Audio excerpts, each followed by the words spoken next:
It's often described as a family of nations, 56 countries and more than 2.5 billion people. The Secretary-General of the Commonwealth, Baroness Scotland, sits down for the CNBC conversation. The Commonwealth is a voluntary organisation whose nations have agreed shared goals, such as development, democracy and peace. As Commonwealth Secretary-General, Patricia Scotland is responsible for protecting and promoting those values, and she oversees the executive body, the Commonwealth Secretariat. King Charles III is the head of the Commonwealth, and in 2024, the organisation celebrated its 75th anniversary. Secretary-General, thank you so much for joining me here at Marlborough House. It's a real pleasure to have you because, of course, this is the home of the Commonwealth. So if you're a Commonwealth citizen, this is your home. So welcome Thank you home. so much. And of course, it's the 75th anniversary of the modern Commonwealth. How would you describe the standing of the Commonwealth in today's world? I think the Commonwealth has never, ever been more needed. If you think about who we are 56 countries, we represent the whole world. So it is an extraordinary family. And I'm sure if we tried to recreate it today, we probably couldn't because it's a quirk of history. But it's a quirk of history that so many countries now are lining up to join. So the most recent countries had nothing to do with the old Anglophone Commonwealth. And I think that's because it is truly modern and it is inclusive and it doesn't leave anyone behind and everyone has a say around the table. And I think people just think in this world of trauma and difficulty and where people can be actually really unkind to each other, to come somewhere where you can find kindness and you can be yourself and still be loved is pretty special. Every 2 years, of course, the Commonwealth Heads of Government meeting is held, and in October 2024 it's going to be in Samoa for the first time ever in a Pacific island. How significant is that? It is vitally important, and I really can't tell you how enormously proud I am that Samoa, one of the smallest islands in the Pacific, is going to host all 56 countries of the Commonwealth. We know that our small states, our island states, are the most vulnerable. Climate is going to be at the top of the agenda. So for people to be able to travel to Samoa and see the reality, which is the beauty and the grace and the wonder of the Pacific, but also the acute vulnerability and sensitivity is pivotally important. We are now at 1.5, and that 1.5 slogan that people came up with in 2015 wasn't a slogan, it's the reality of the lives of many of the people on the islands, and they know that they are literally fighting for survival. So all the things we're doing in Commonwealth Secretariat to build the Commonwealth Climate Finance Access Hub, which with just $8 million, we've already delivered into the hands of our member states $357 million, and we have $500 million in the pipeline. But we know that money is just not enough, and we have to do more. We have to push harder because this is not going to get better unless we make it better.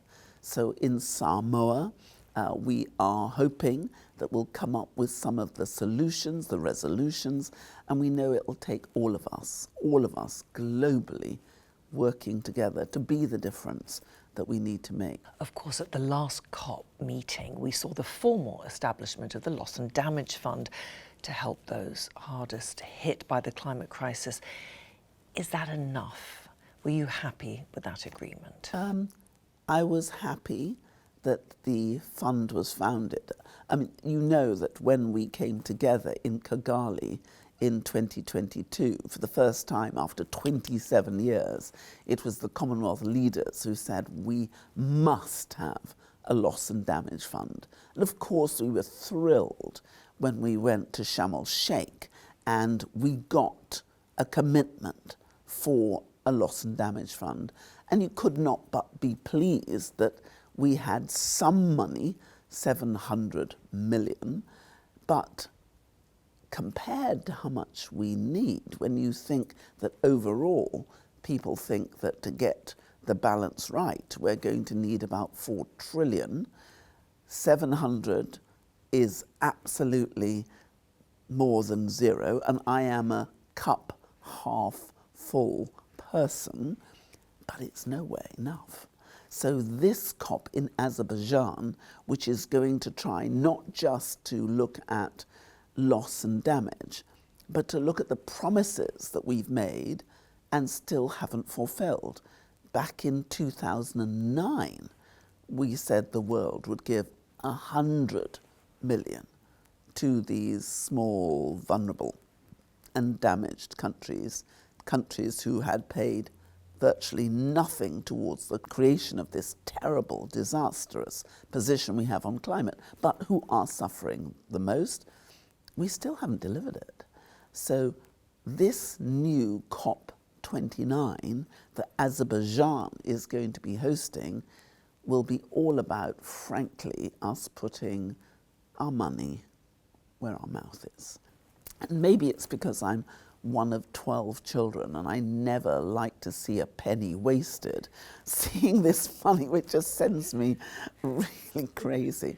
And I think we can do better, but we need to work together. And if we work together, we'll deliver it. I think we can do it. We just have to choose. What do you say to the critics that feel that the COPs are not relevant, not valuable, and that the world cannot reach its climate goals?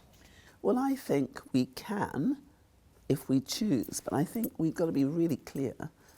This is about choice, but it is about all of us. Can we, by coming together, all of us, and pooling our money, pooling our resources, pooling our genius, can we together do this? The answer is absolutely yes.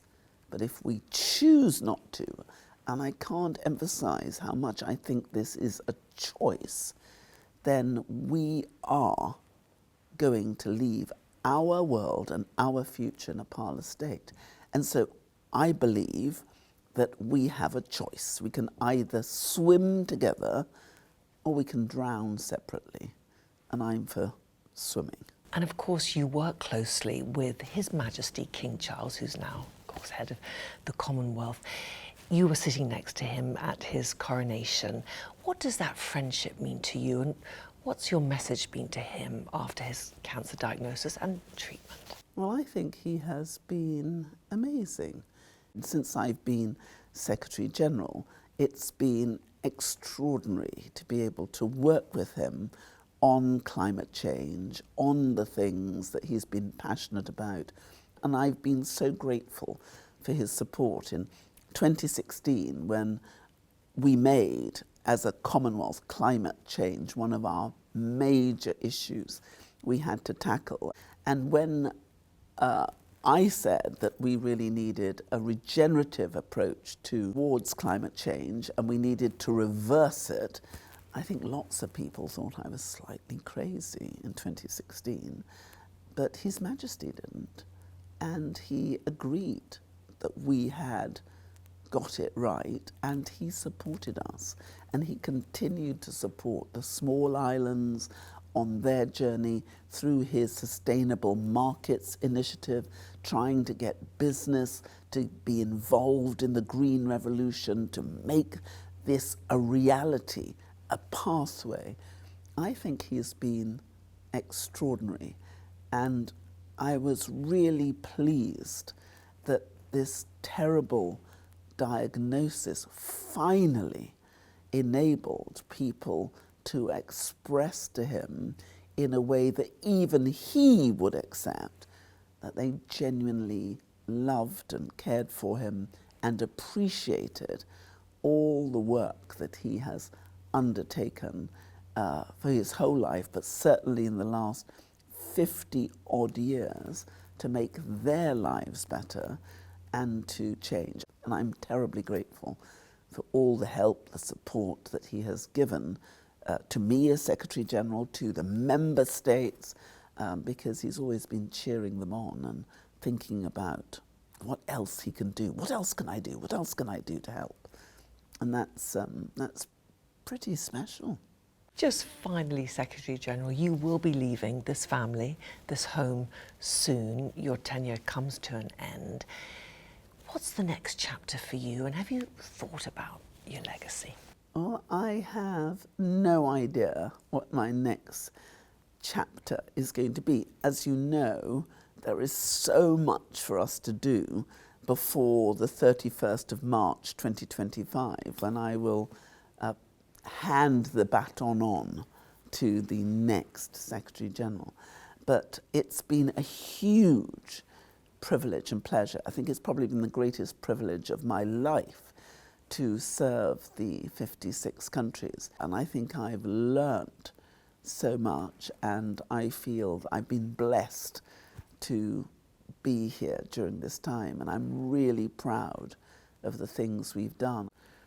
I mean, what a wonderful thing. I've had 8, soon to be 9 years of an opportunity just to help other people have a platform to do some amazingly good things for the common good. I think I've been pretty lucky. So I don't know what God has in store for me. He's always surprising me, and sometimes I don't like his surprises, but I always end up doing them. So I think I'll pray and we'll see what he has in mind. But somebody keeps on telling me he's not done with me yet, so let's see. Secretary General, thank you so much for talking to me today. Thank you.